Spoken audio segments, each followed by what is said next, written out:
نستعينه ونستغفره ونعوذ بالله من شرور أنفسنا ومن سيئات أعمالنا من يهده الله فلا مضل له ومن يضلل فلا هادي له أشهد أن لا إله إلا الله وحده لا شريك له وأشهد أن محمدا عبده ورسوله يا أيها الذين آمنوا اتقوا الله حق تقاته ولا تموتن إلا وأنتم مسلمون يا أيها الناس اتقوا ربكم الذي خلقكم من نفس واحدة وخلق منها زوجها وبث منهما رجالا كثيرا ونساء واتقوا الله الذي تساءلون به والأرحام إن الله كان عليكم رقيبا يا أيها الذين آمنوا اتقوا الله وقولوا قولا سديدا يصلح لكم أعمالكم ويغفر لكم ذنوبكم ومن يطع الله ورسوله فقد فاز فوزا عظيما أما بعد فإن أصدق الحديث كتاب الله وخير الهدى هدى محمد صلى الله عليه وسلم وشر الأمور محدثاتها وكل محدثة بدعة وكل بدعة ضلالة وكل ضلالة في النار. Kaum muslimin dan kaum muslimat rahimani wa rahimakumullah. Alhamdulillah, Allah Azza wa Jalla kembali memberikan kita kesempatan untuk menunaikan kewajiban, yaitu menuntut ilmu agama yang mulia ini.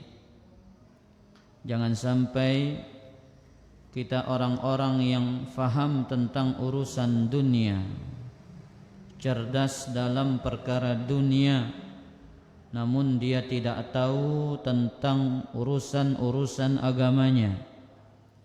Sebagaimana yang dikatakan oleh Al-Imam Hasan Al-Basri rahimahullahu ta'ala dalam tafsir Ibnu Katsir, wallahi la balagha ahaduhum bidunyah, demi Allah salah seorang di antara mereka telah mencapai derajat yang tinggi dalam ilmu dunia, annahu yuqallibu dirhama ala dhafrihi, ia membolak-balikkan dirham, perak di atas kukunya, fayukhbiruka biwaznihi, kemudian ia memberitahumu tentang beratnya.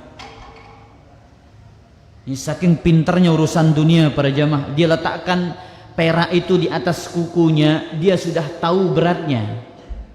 Kata Hasan Al-Basri, saking hebatnya urusan dunia, saking pintarnya urusan dunia. Kemudian apa kata beliau? Wa ma yuhsinu an yusalli, tapi dia tidak bisa sholat dengan cara yang benar, tapi dia tidak bisa menunaikan sholat dengan cara yang benar. Urusan dunia pintar, namun urusan sholat saja dia tidak becus, dia tidak faham, dia tidak tahu. Maka orang-orang seperti ini ya adalah orang-orang yang merugi, cerdas dan pintar urusan dunia, namun dia tidak mengerti urusan agamanya. Kita kembali melanjutkan min hidayat suratil Fatihah. Kita sampai pada awaiqus sair ala siratil mustaqim, penghalang-penghalang yang menghalangi seseorang dari jalan yang lurus. Kita sebutkan pada pertemuan yang telah lalu, ada 3 perkara yang menghalangi seseorang dari siratul mustaqim. Ada 3 perkara yang menghalangi seseorang dari jalan yang lurus. Yang pertama adalah al-a'iqul awwal, a'iqus syirk billah, penghalang berupa kesyirikan, mempersekutukan Allah Subhanahu wa taala. Kemudian al-a'iqus tsani, a'iqul bid'ah, penghalang berupa kebid'ahan. Wal a'iqus tsalits, penghalang yang ketiga adalah a'iqul ma'siyah, penghalang berupa kemaksiatan. Tiga perkara ini yang menghalangi seseorang dari berada di atas siratul mustaqim, jalan yang lurus. Para jamaah yang dimuliakan oleh Allah, Al-Imam Ibnu Katsir dalam tafsirnya beliau menyebutkan tafsiran para ulama dalam surat Al-Fatihah ketika beliau membahas ihdinas siratal mustaqim. Ya Allah, tunjukilah kami jalan yang lurus. Jalan yang lurus ini ada 5 tafsiran. Ada 5 tafsiran. Tafsiran yang pertama adalah Al-Quran. Tafsiran yang kedua adalah Al-Islam. Tafsiran yang ketiga adalah Al-Haq, kebenaran.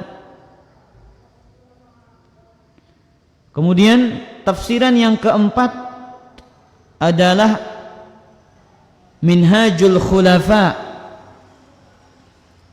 jalannya para khulafa, para sahabat Nabi sallallahu alaihi wasallam. Kemudian yang kelima adalah jalannya Nabi sallallahu alaihi wa alihi wasallam. Ini 5 tafsiran yang disebutkan oleh Al-Hafidz Ibnu Katsir dalam tafsirannya ketika mentafsirkan ihdinas siratal mustaqim. Ya Allah, tunjukilah kami jalan yang lurus. Taib. Dari 5 tafsiran ini, para jamaah yang dimuliakan oleh Allah, tidak ada pertentangan. Al-Quran, Islam, kebenaran, jalannya para sahabat, jalannya Nabi sallallahu alaihi wasallam, semua tafsiran ini adalah tafsiran yang saling berkaitan. Makanya kata Al-Hafidz Ibnu Katsir, wa kullu hadhil aqwali sahihatun wa hiya mutalazimatun. Semua pendapat para ulama tentang makna jalan yang lurus itu adalah pendapat yang benar. Wahia mutalazimatun, satu dengan yang lainnya saling melazimkan, saling berkaitan. Islam isinya kebenaran. Islam isinya Al-Quran. Islam isinya adalah jalan Nabi sallallahu alaihi wasallam dan jalannya para sahabat. Maka 5 tafsiran ini para jamaah tidak ada yang bertentangan. Dekna ara tafsiran niki bertentangan. Dalam Al-Quran ketika para ulama mentafsirkan ada 2 jenis tafsiran. Ada tafsiran yang sifatnya dikatakan ya ikhtilafut tanawwu', tafsiran yang bersifat variasi. Seperti ini. Tafsiran jalan yang lurus itu ada berapa? Ada 5. Ini sifatnya variasi para jamaah, tidak ada pertentangan. Jalan Nabi ya jalannya para sahabat, kebenaran itu ya jalannya Nabi. Kebenaran itu adalah Islam, Islam itu adalah kebenaran. Al-Quran itu adalah juga Islam. Al-Quran itu juga isinya kebenaran. Ini namanya ikhtilafut tanawwu', perbedaan tafsir yang bersifat variatif, variasi. Kemudian yang kedua, ada tafsiran yang namanya ikhtilafut tadad, perbedaan tafsir yang di situ ada pertentangan. Tafsiran yang lain ada kontradiksi, bertentangan dengan tafsiran yang lainnya. Baik. Kemudian Al-Hafidz Ibnu Katsir rahimahullah mengatakan, wa in kana yarji'u hasiluha ila syai'in wahidin. Semua tafsiran ini, 5 pendapat ini, poinnya satu. Poinnya satu, yaitu wahwal mutaba'atu lillahi walir rasul sallallahu alaihi wasallam, yaitu mengikuti Allah dan Rasulnya sallallahu alaihi wa alihi wasallam. Maka kalau ada yang bertanya, apa maksud siratul mustaqim? Mengikuti Allah dan Rasulnya. Ini poinnya. 5 maknanya, intinya satu. Apa intinya?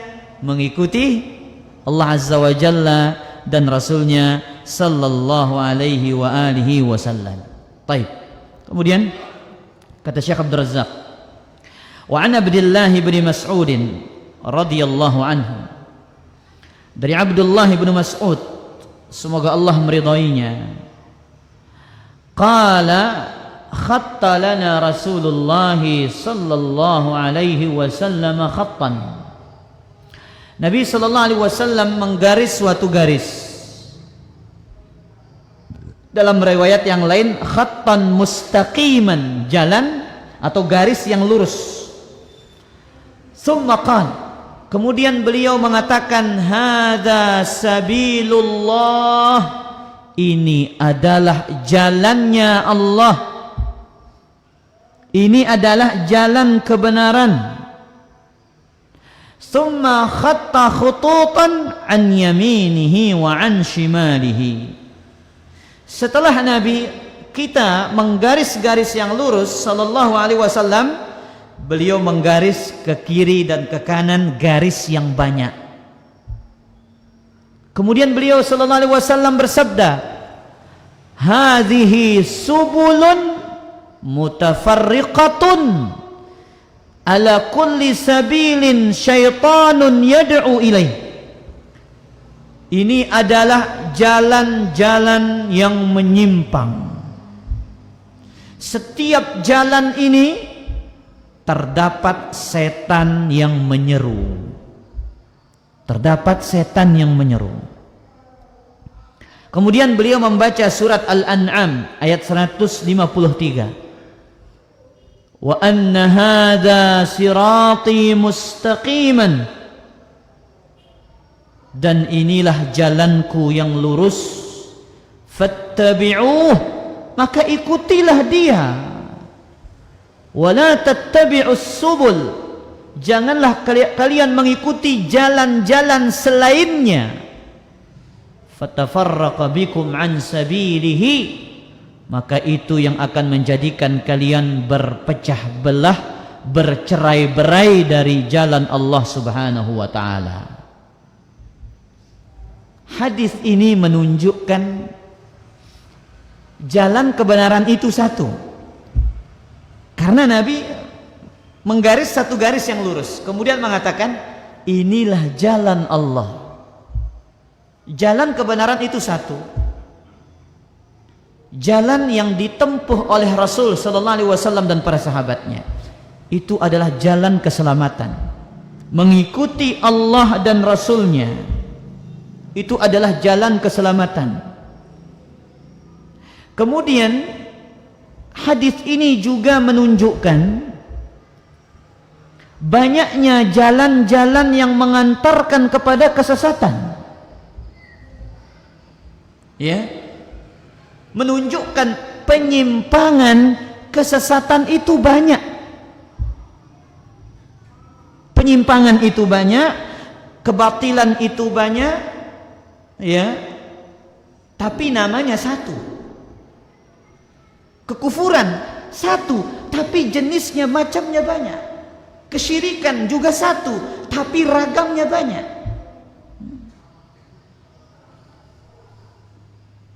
Maka ini menunjukkan, lihat, Nabi mengatakan setiap jalan itu ada setan yang menyeru. Menunjukkan itu adalah jalan-jalan penyimpangan dan jalan-jalan kesesatan. Setiap langan niki ungkap Nabi sallallahu alaihi wasallam, arak setan besuru gawe iya betejak.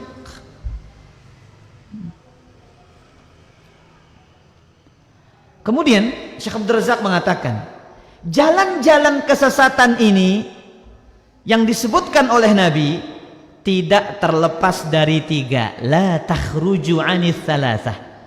Jalan kesesatan ini tidak terlepas dari berapa? Dari tiga. Imma sabilun yadkhulu bihil insanu ila syirk. Yang pertama, jalan yang seseorang masuk dengannya ke dalam kesyirikan. Berarti kemungkinan pertama penyimpangan berupa kesyirikan, syirik besar, syirik kecil. Yang kedua, imma sabilun yadkhulu bihil insanu ilal bid'ah. Jalan yang dengannya manusia masuk ke dalam perkara bid'ah. Selamat dengan syirik belum tentu selamat dari bid'ah. Yang ketiga, aw sabilun yadkhulu bihil insanu ilal ma'asi wadz-dzunub. Atau jalan yang manusia masuk dengannya ke dalam perkara maksiat dan dosa. Jadi jalan-jalan yang disebutkan yang menyimpang tadi oleh Nabi SAW itu tidak terlepas dari berapa? Tiga. Jalan syirik, jalan bid'ah, atau jalan maksiat. Nggak lepas dari itu.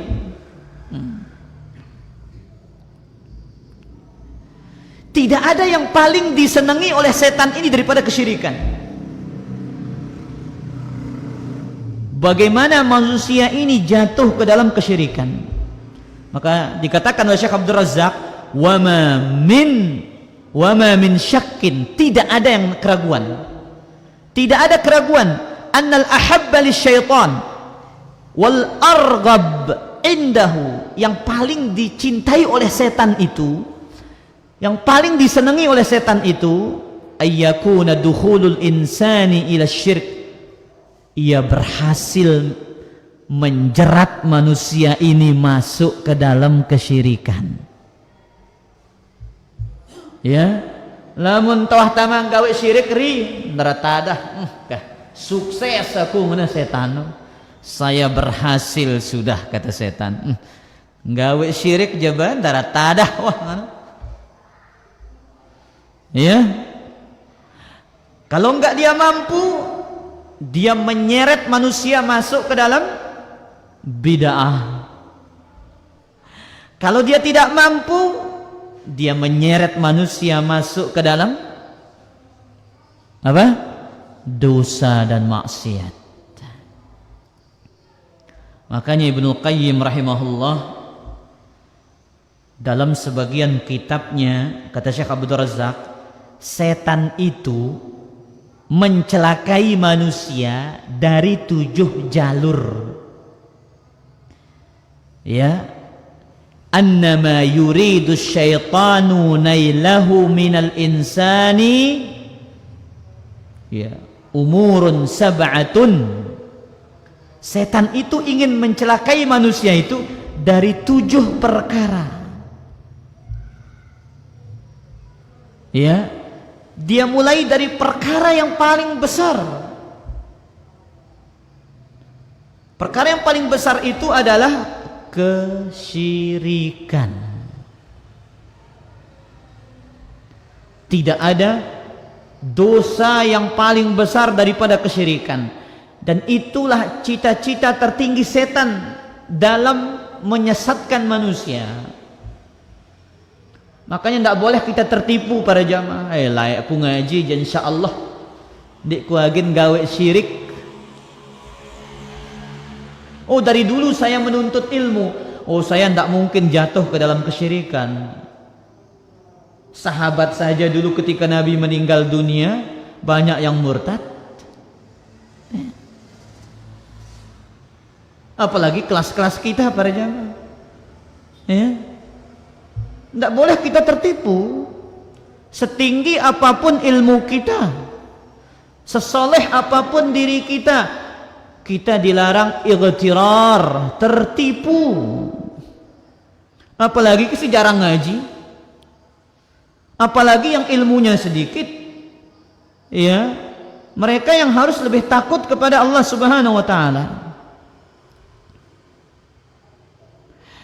Ketika setan sudah tidak berhasil, fa illam yastati' dzalika arada minhu al-wuqu'a fil bid'ah.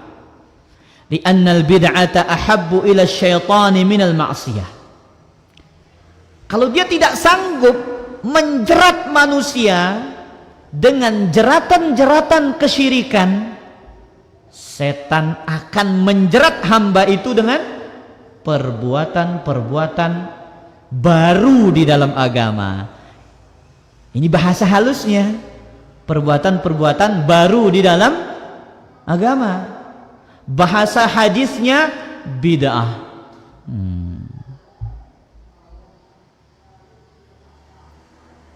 Kenapa para jamaah?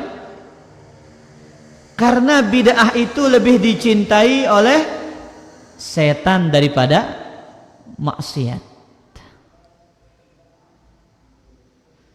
Kenapa orang sulit bertaubat dari bid'ah? Dalam hadis yang diriwayatkan oleh Imam Tabrani, Nabi sallallahu alaihi wasallam bersabda, "Innallaha hajaba at-taubata an sahibi kulli bid'atin." Sesungguhnya Allah menghalangi taubat dari sahibu bid'ah, para pelaku bid'ah. Sulit. Kenapa para jamaah?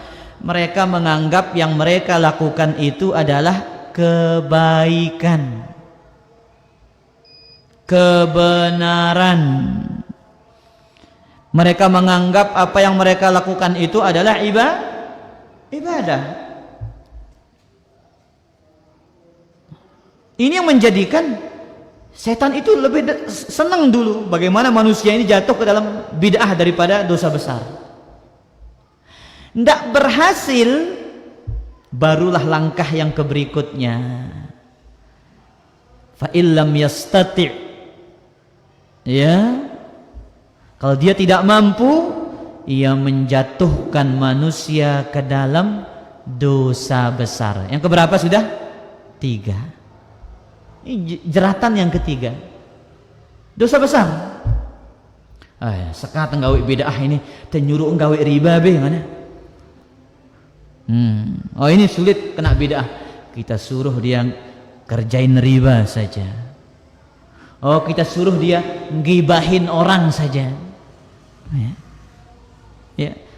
Kita baru jalan 1 langkah 2 langkah, setan sudah 1000 langkah para jamaah. Ya. Manusia bisa lelah, manusia bisa bosan. Kadang kita bosan tengah ngaji para jamaah. Jamaah dulu tengah ngaji bosan itu ini. Lagu setan dek nagin bosan goda ita.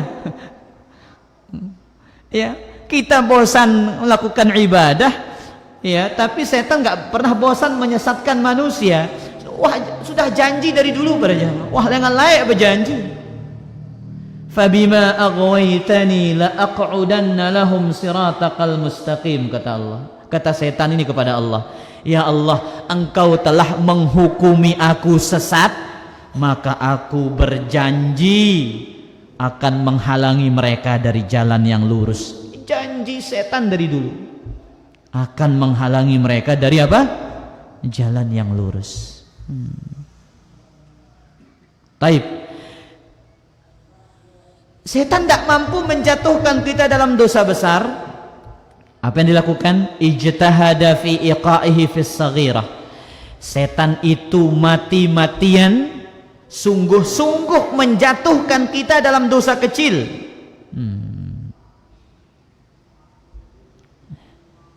Tidak berhasil. Dosa besar, bagaimana kita jatuh ke dalam dosa kecil? Makanya di antara penyesalan manusia pada hari kiamat, apa di antara penyesalan manusia? Ketika dia membuka catatan amalnya.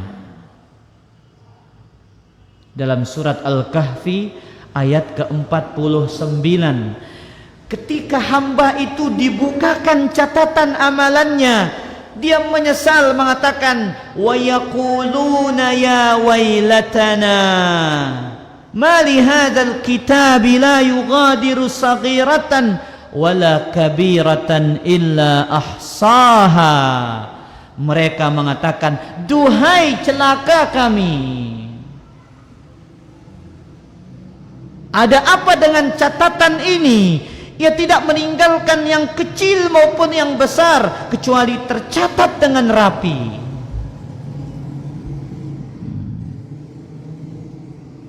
Dosa yang paling kecil sampai dosa yang paling besar tercatat dengan rapi. Makanya sampai disebutkan oleh Tawus ketika datang kepada Imam Ahmad, ini saya sampaikan di beberapa tempat para jamaah, yuktabu kullu syai' hatta aninil marid. Dicatat bagi manusia itu bahkan rintihannya ketika dia sedang sakit. Apa bahasa anta rintihan? Ngaruh. Oh, muntah badangan, mantap kan? Sakit gigi entah, mantap. Itu namanya rintihan. Dicatat itu. Mendengar ucapan itu, Imam Ahmad langsung diam pada jamaah, berhenti merintih. Apalagi urusan dosa. Rintihan orang sakit saja dicatat oleh malaikat ini. Apalagi dosa-dosa entah yang kecil maupun yang besar, semua akan dicatat. Ita sing ngantok le kajian ini catat nah, sing ngeraos catat nah, besangnya catat si malaikat ini. Di naara agin tersisa semua. Baik, 5 sudah. Yang berikutnya, yang kelima, kalau dia tidak mampu menjatuhkan seseorang ke dalam dosa kecil, apa yang dia lakukan? Intaqala wa yajtahid bi an yushghila al-'abda bil umuril mubahati 'anit ta'ati wal ibadat. Menyibukkan manusia dengan perkara-perkara yang mubah dari perkara-perkara ketaatan. Selgakne yang gawe si kanggo daripada nang gawe si kena, daripada nang gawe taat, daripada nang gawe ibadah. Mana contohnya? Jalan-jalan aja kerjaannya para jamaah. Jalan terus. Nuntut ilmu jarang. Kajian jarang. Jalan-jalan boleh apa enggak? Boleh. Main bola boleh apa enggak? Boleh. Ya. Tapi kalau ada orang yang mainnya berlebihan, Ya, jalan-jalannya berlebihan sehingga itu menjadikan dia lebih sibuk daripada melakukan kebaikan dan ketaatan. Bapak lagi ke sholat sampai lolos gara-gara main bola. Darat ada. Baik, kemudian kalau dia tidak sanggup, setan itu nggak sanggup, intaqala ila rutbatin sadisah, pindah ke cara yang keenam, wahya an yushghilahu bil umuril mafdulati 'anil umuril fadilah. Ia menyibukkan manusia ini dengan perkara yang kurang afdal dari perkara yang lebih afdal, yang lebih utama. Ingat para jamaah, ketaatan dalam syariat ini bertingkat-tingkat. Ketaatan dalam syariat ini apa? Bertingkat-tingkat. Ibadah sunnah ini bertingkat-tingkat.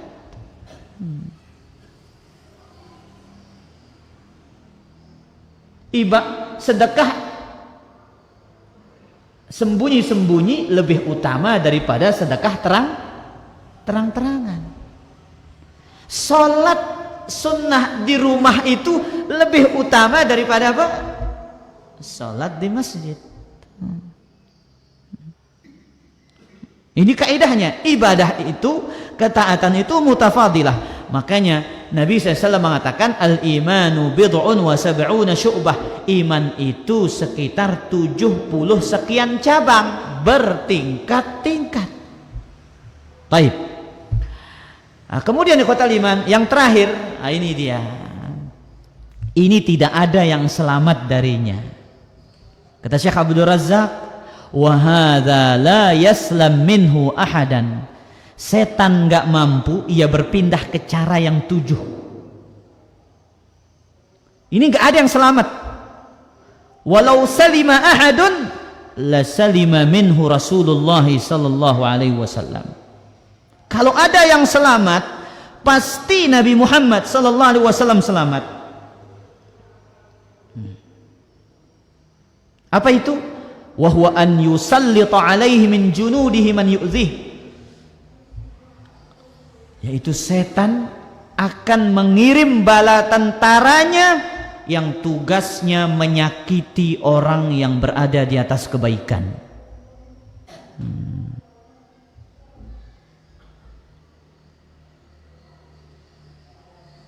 Jadi ada orang-orang yang dia datang sebagai pengganggu, ya. Makanya pengganggu ini ikhwatal iman dari kalangan jin dan kalangan manusia. Maka itulah kenapa kita diperintahkan watawasau bis sabri watawasau bil haqqi watawasau bis sabr, saling mewasiatkan di atas kebenaran dan saling mewasiatkan di atas kesabaran. Sabar. Ketika kita berada dalam ketaatan, pasti ada yang ganggu para jemaah. Ya. Kalau disebutkan aduwan syayatinal ins wal jin, setan dari kalangan jin dan manusia.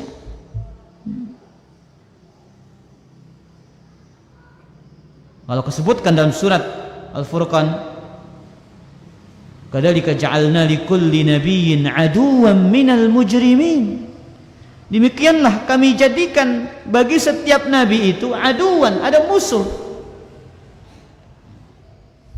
Jadi ini yang harus kita ingat para jamaah. Sebaik apapun kita, ya, selembut apapun ucapan kita, sesoleh apapun kita, seindah apapun agama kita dan akhlak kita, pasti ada orang yang tidak senang kepada kita.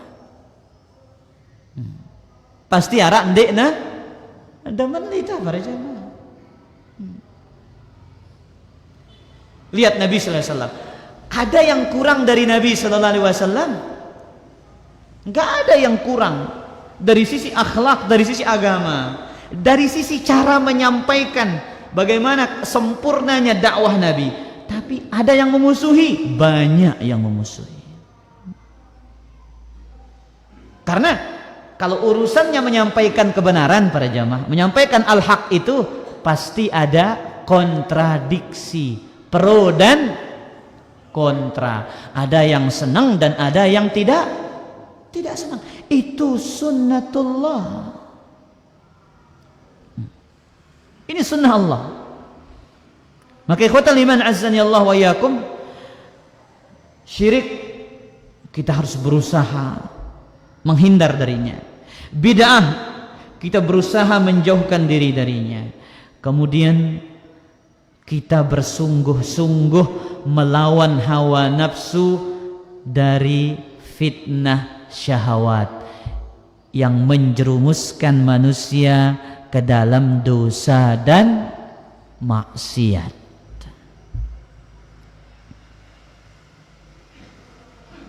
Makanya kita dituntut di samping belajar yang bagus, belajar yang jelek. Apa maksudnya para jamaah? Di samping belajar tauhid, kita belajar tentang kesyirikan. Di samping belajar sunnah, kita belajar tentang bidah. Di samping belajar tentang ketaatan, kita juga belajar tentang dosa-dosa dan maksiat. Makanya lihat kitab para ulama itu, At-Targhib wa Tarhib. Di situ ada hadis yang berbicara tentang ganjaran pahala. Kemudian di situ juga hadis-hadis yang berbicara tentang ancaman. Ya. Maka dikatakan oleh seorang penyair, ta'allamis syarra la lisyarri walakin litawaqqihi. Faman lam ya'rifis syarra minan nasi yaqa' fihi. Belajarlah keburukan, bukan untuk melakukan keburukan, agar engkau mampu menjaga dirimu. Barang siapa yang tidak mengetahui suatu keburukan, maka ia pasti akan jatuh ke dalam keburukan itu. Banyak orang yang jatuh ke dalam kesyirikan karena tidak tahu. Banyak orang yang melakukan perkara bid'ah karena dia tidak tahu. Banyak yang jatuh ke dalam maksiat karena dia tidak tahu. Yang tahu saja jatuh, apalagi yang tidak tahu. Sina naodang masih ya penggawe, apalagi sindik na nanaw lah ndek man bawis tenjeranga masih ngono. Ya wah ini. Makanya kita ya memohon kepada Allah Subhanahu wa taala agar diberikan keistiqomahan berada di atas jalan yang lurus. Baik, kemudian poin berikutnya, manhum ahlus siratil mustaqim. Siapakah orang-orang yang berada di atas jalan yang lurus? Para jamaah yang dimuliakan oleh Allah Azza wa Jalla, Allah Azza wa Jalla mengatakan siratal ladzina an'amta 'alaihim ghairil maghdubi 'alaihim waladdallin. Jalan yang engkau berikan karunia kepada mereka, jalan yang engkau berikan kenikmatan kepada mereka, bukan jalan yang bukan jalan orang-orang yang engkau murkai, bukan pula jalan mereka yang tersesat. Surat Al-Fatihah ini, ayat yang ke-7 ini ditafsirkan oleh suatu ayat di dalam Al-Quranul Karim, yaitu surat An-Nisa ayat ke-69 sampai 67. Inilah orang-orang yang berada di atas jalan yang lurus. Wa may yuti'illaha war rasul, barang siapa yang taat kepada Allah dan Rasul, fa ulaika ma'al ladzina an'ama Allahu 'alaihim minan nabiyyin was-siddiqin wasyuhada'i was-salihin wa hasuna ulaika rafiqa. Merekalah bersama orang-orang yang diberikan kenikmatan oleh Allah, yaitu para nabi, para siddiqin, orang-orang yang syahid, dan orang-orang yang saleh. Wa hasuna ulaika rafiqa, dan mereka adalah sebaik-baik teman. Para jamaah yang dimuliakan oleh Allah, jadi orang-orang yang berada di atas jalan yang lurus, mereka yang taat kepada Allah dan mereka yang taat kepada Rasul. Kemudian juga siapa mereka? Mereka orang yang mengikuti jalannya siddiqin, jalannya para syuhada dan orang-orang saleh.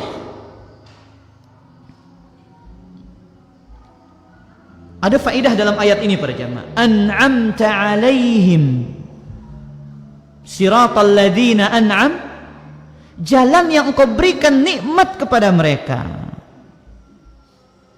Kata Syekh Abdul Razzaq, wa fihi dalalatun ala anna sulukal 'abdi lis-siratil mustaqim ni'matun minallah.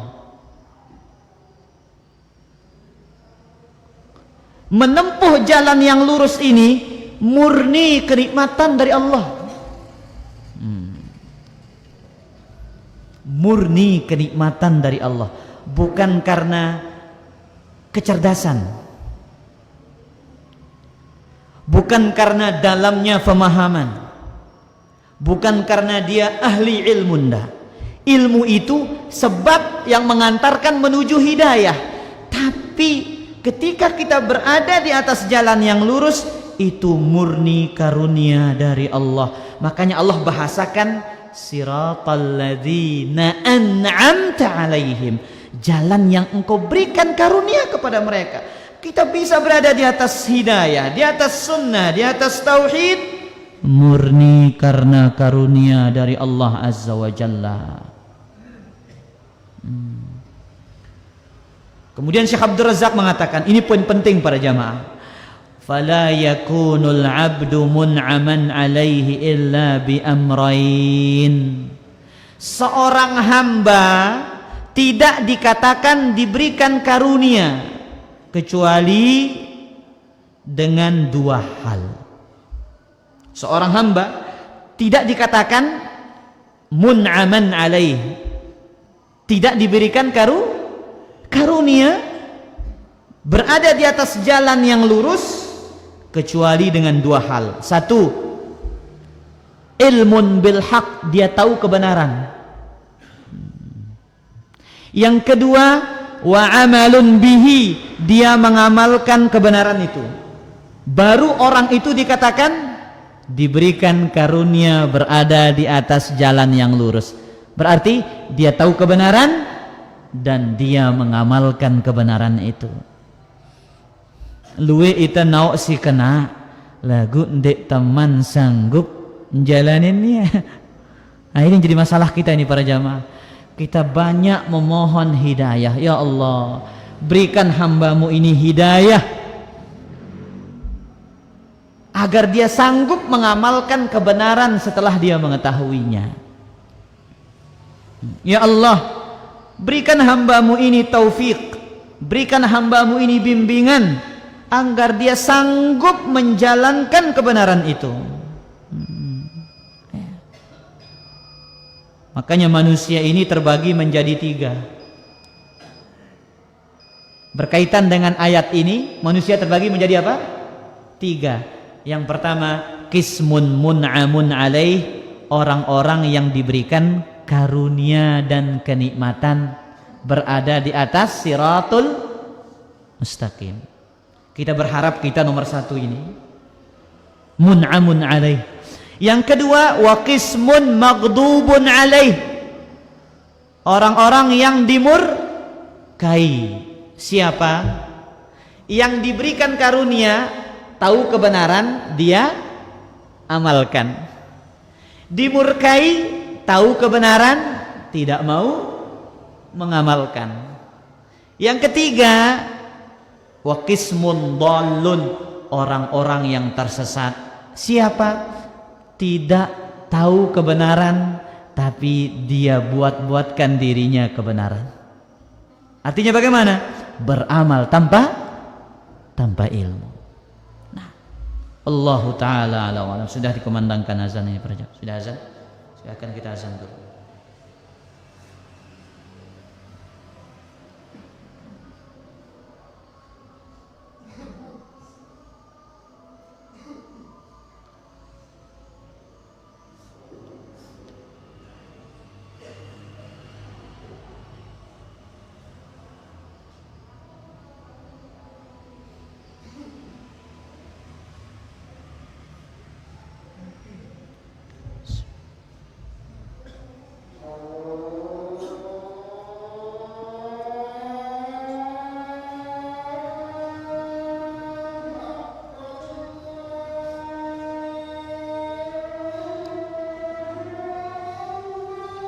Allahu Akbar, Allahu Akbar.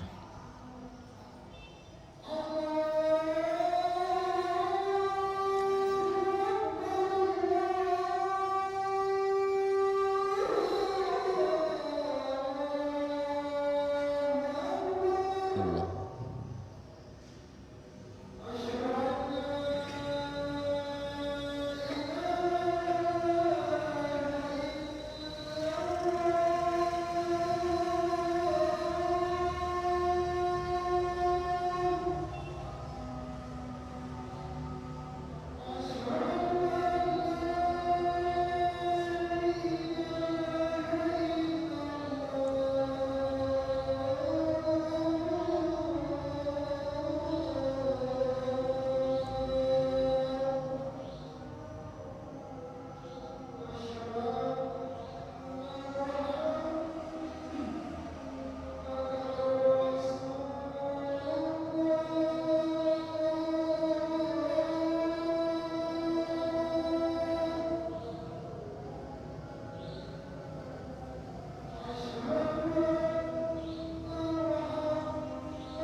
Alhamdulillah wassalatu wassalamu ala Rasulillah wa ala alihi wa sahbihi wa man sara ala nahjihi wa iktafa ala atharihi ila yaumiddin, amma ba'd. Silakan ada bertanya. Kari.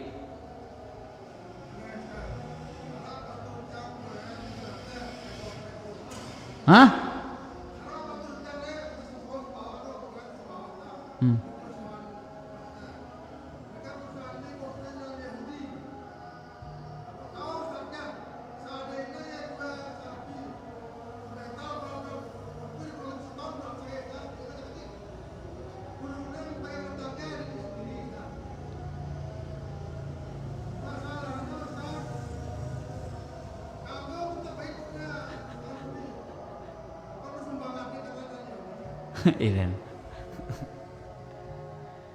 Jadi ada orang kerja sama orang Yahud katanya.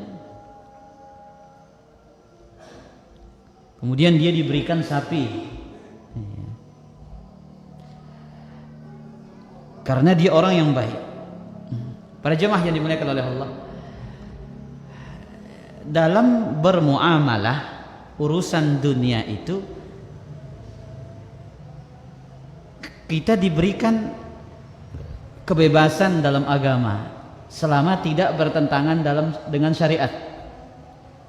Nabi SAW berhutang kepada orang Yahudi. Kemudian yang menjadi jaminannya adalah baju besi. Dan banyak riwayat yang lain pula menunjukkan Nabi SAW bermuamalah dengan orang-orang Yahudi. Nabi diundang oleh Yahudi, diterima undangannya.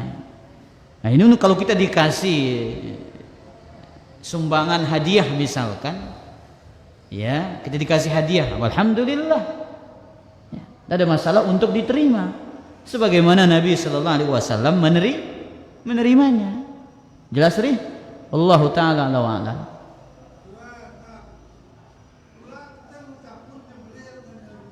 Hah?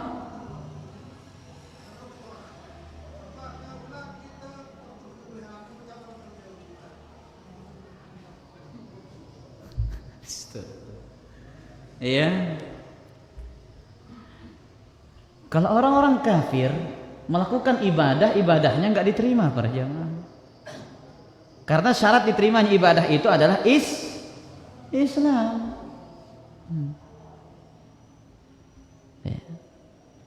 Maka kasih tahu dia, kasih dah saya, ya. Hadir wahai tauma ini, itu wah ngaduna, ya. Ini tidak perlu disebut namanya, cukup baca Bismillah, sembelih, selesai sudah. Nah, karena meskipun mau disebut juga tidak akan bermanfaat bagi dia, ya, karena tidak akan diterima oleh Allah Subhanahu Wa Taala. Nah, Allah Taala a'lam. Oh itu kurang said nama.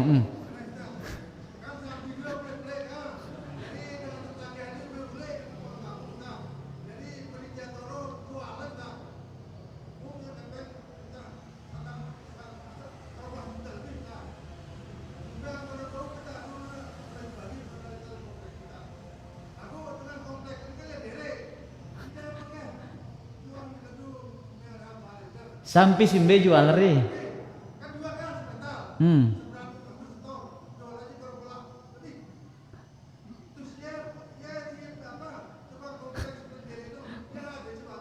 Alhamdulillah, tidak ada masalah para jemaah. Nah, Allah Ta'ala a'lam. Boleh, tidak ada masalah.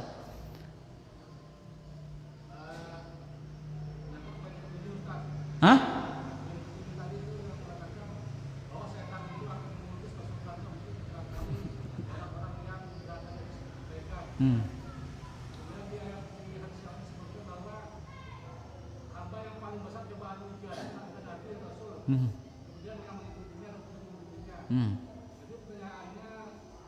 Apakah ini bisa menjadi barometer untuk menunjukkan apakah semakin banyak haternya seorang itu, apakah hubungannya semakin baik atau semakin banyak keluarga bahwa itu buruk berakhir.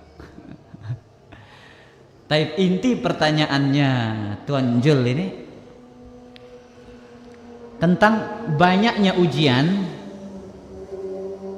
dan baiknya agama, atau banyaknya ujian tidak baiknya agama. Berdasarkan hadis Nabi SAW, yang mana kita tahu para nabi itu yang paling keras ujiannya. Asyaddun nasi bala'an al-anbiya. Yang paling dahsyat ujiannya adalah para nabi. Tsummal amsal fal amsal. Kemudian yang semisal dan yang semisal. Jadi para jemaah yang dimuliakan oleh Allah Azza wa Jalla, ada poin yang harus kita fahami. Kapan ujian itu menjadi musibah dan kapan ujian itu ya sebagai apa? Mengangkat derajat. Jadi harus kita tahu ini. Kapan ujian itu akan mengangkat derajat kita, menggugurkan dosa kita, dan kapan ujian itu ya adalah memang sebagai siksa bagi kita, azab bagi kita atas perbuatan dosa kita. Jadi ikhwatal iman azani Allah wa iyyakum. Saya sudah sampaikan di satu tempat masalah ini. Ada ucapan Syekh Abdul Qadir Al-Jailani. Disebutkan dalam kitab At-Tabaqatul Kubra Asy-Sya'rani. Beliau mengatakan alamatul ibtila ala wajhil uqubati wal muqabalah. Tanda musibah itu sebagai hukuman ya dan pembalasan ada mussabri inda wujudil bala. Dia tidak mampu bersabar ketika menghadapi musibah. Wal jaza' wasyaqwa ilal khalq. Kemudian ia mengeluh, banyak mengeluh dan bersedih kepada makhluk. Berarti ini ujian ini udah bukan mengangkat derajat, bukan menggugurkan dosa. Dia tidak mampu bersabar. Kemudian kata beliau, wa alamatul ibtila takfiran wa tamhisan lil khati'at. Tanda musibah itu sebagai penggugur dosa, wujudus sabril jamili min ghairi syaqwa. Adanya sabar yang indah dalam hati. Adanya sabar yang indah dalam hati dengan tidak berkeluh kesah. Wala jaza' wala dajar. Dan tidak ada pula rasa ya bersedih dan tidak pula ada rasa gelisah. Kemudian wa alamatul ibtila, tanda musibah itu ya lirtifa'id darajat. Kata Syekh Abdul Qadir Al-Jailani, tanda musibah itu mengangkat derajat wujudur ridha wal muwafaqah. Seorang hamba itu ridha dengan musibah itu, ridha dengan musibah itu, wa tuma'ninatun nafs, hatinya tenang, was-sukunu lil aqdar hatta tankashifa, ya, dan hatinya nyaman dengan takdir Allah sampai Allah menghilangkan takdir tersebut, musibah tersebut ya. Jadi kadang ujian itu akan menggugurkan dosa, mengangkat derajat, dan kadang juga sebagai apa? Hasil dari dosa. Dan kalau para nabi memang Allah jadikan mereka sebagai suri tauladan. Mereka diuji dengan ujian yang bertubi-tubi, ujian datang silih berganti. Tapi mereka contohkan nilai-nilai kesabaran. Makanya Nabi SAW ya, selalu berkaca kepada Nabi Musa. Nabi mengatakan, laqad udhiya Musa aktsar min hadza fasabara. Nabi Musa lebih banyak ujiannya daripada saya, tapi beliau mampu bersabar. Makanya 136 kali kalau tidak salah Allah sebutkan Nabi Musa dalam Al-Quran. Nabi Ibrahim 69 kali. Ini dua nabi yang begitu besar ujiannya. Dan di situ Nabi kita SAW berkaca.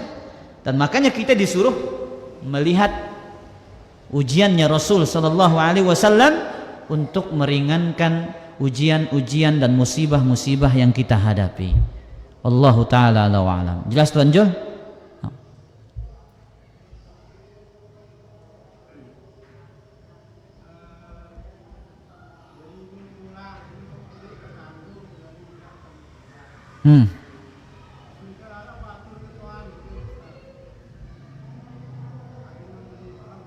Hah? Oh, terus.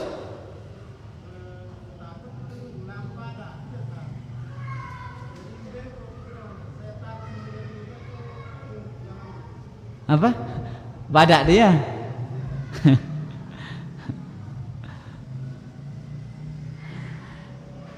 Para jemaah yang dimuliakan oleh Allah Azza wa Jalla. Pertanyaannya ini, dusta itu kan haram kecuali dalam apa? 3 hal. Perang, kemudian mendamaikan orang yang bertikai, dan rayuan istri kepada suaminya, ya, atau rayuan istri kepada suaminya. Disebutkan dalam suatu hadis, ya, tapi hadis ini dhaif. Al-kadzib kulluhu ismun, katanya. Dosa itu dusta itu semuanya dosa. Illa ma nafa'a musliman au dafa'a anhu dararan. Kecuali yang memberikan manfaat bagi seorang muslim atau menghilangkan mara bahaya darinya. Tapi hadis ini adalah dhaif. Ya. Ada trik yang digunakan oleh para ulama dulu. Ada namanya at-ta'rid, atau disebut dengan at-tauriyah. Disebutkan oleh para ulama kita, apa kata mereka? Inna fil ma'aridi manduhatan 'anil kadhibi. Sesungguhnya ta'rid, tauriyah itu solusi dari berdusta. Apa maksud tauriyah pada jamaah atau ta'rid ini? Satu kata, orang yang mendengar memahaminya B, kemudian maksud yang berbicara A.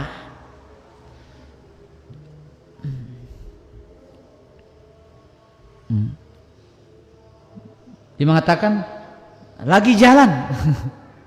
Sudah di mana? Lagi di jalan. Yang mendengar apa dipahami, dia sudah jalan, mau datang, tapi maksudnya dia masih di jalan, nunggu dulu, mungkin isi bensin dulu, biar orang itu mengira dia cepat apa datang. Maka ini dipraktekkan oleh para salaf dulu. Di antara kisah dalilnya adalah itu kisah istri Nabi Ibrahim, yang mana Nabi Ibrahim dan istrinya lewat suatu negeri yang mana raja negeri itu apa? Senangnya sama istri orang. Kemudian kata Nabi Ibrahim, kalau dia bertanya kepada engkau, katakan aku adalah saudarinya Ibrahim. Apakah di situ berdusta? Enggak.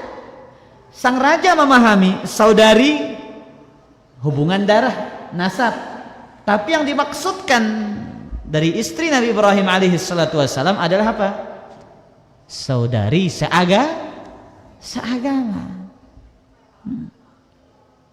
Kalau ada yang bertanya di mana dagang, ya, tinggal antum jawab, jangan tanya saya. Kalau antum tanya saya, kalau anda tanya saya berdosa ngasih tahu, karena menunjukkan kepada keburu jamak-jamak. Wah, kalau kita tidak bisa tauriyah. Kemudian juga di zaman tabi'in, Ayyub ibn Abi Tamimah Sukhtiyani, ucapannya disenengin sama apa namanya, sama pemimpin pada saat itu, sehingga senang duduk dengan Ayyub rahimahullah. Ketika Ayyub minta izin pulang, Oh, nggak boleh kamu pulang. Nggak boleh engkau pulang kecuali engkau balik lagi, katanya. Akhirnya dia melakukan apa? Tauriah. Iya, saya akan balik lagi.